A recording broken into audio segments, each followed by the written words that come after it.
Jennifer, thank you for tuning into another episode of the Magic Brush TV. So today I'm going to give you a real quick tutorial on how to make the rules for my home, which I've had hanging here for quite a while in my house. I actually made some for a client last year who gave them to her children, her grown children, for Christmas presents, and I thought that was super cool. So I'm just going to give you a real quick idea of how you can make these yourself. They're easy breezy, okay? So first thing is I went and got a big old canvas, and I tend to be a go big or go home kind of girl, so I got the biggest I could get. Looks like this, comes white. You can get them at Hobby Lobby. Make sure you take a coupon or any other craft store, okay? So got the canvas, brought it home, and I painted it all in black. Now I used black satin paint because I happen to have a lot of that around the house.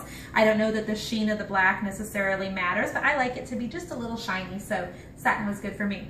All right, so then I called my friend Melissa, and she has one of those machines, those things that cut out the words. I think it's called a Cricut. I hope it's called a Cricut. I don't really know about those things and the machines, but anyway, Melissa was kind enough. I gave her the words and said, can you print this out? And she said, absolutely.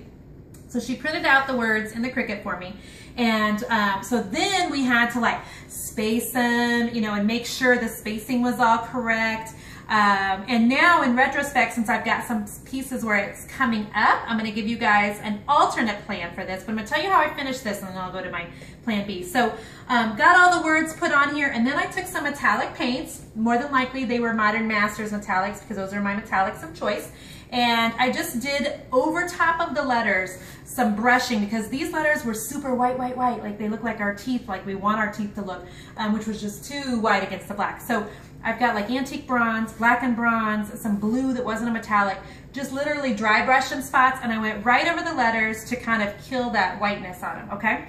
So when my client called last year and wanted a couple of these made for her kids, I thought, well, I'm gonna get smart, and instead of having to call my friend Melissa again, I had the Mad Stencilist make me the words into a stencil. Now, if you don't know who the Mad Stencilist is, it's also called Say What Stenciling. They're online. I've been a huge fan of theirs for, I would say, probably almost the entire 14 years I've been in business. They can take any word, any saying, whatever, and make it into a huge, you know, like one big long stencil, or they chopped this one up for me so it was easier because time is money and I didn't want to have to sit and cut and figure out how to place the words. And so they are also responsible for that amazing Bible scripture that's on the ceiling of my master bedroom. If you haven't seen that video on my TV channel, go watch that. But anyway, so they cut this out into a stencil, and I just stenciled it with white paint. And then I went back and we softened it with the metallic. So either way, you're golden. I just wanted to give you guys a quick fun project for you. You can kind of start thinking about things you can make for people either to sell before Christmas or that you can make for Christmas gifts. So you guys have a great day, and we'll talk to you again soon.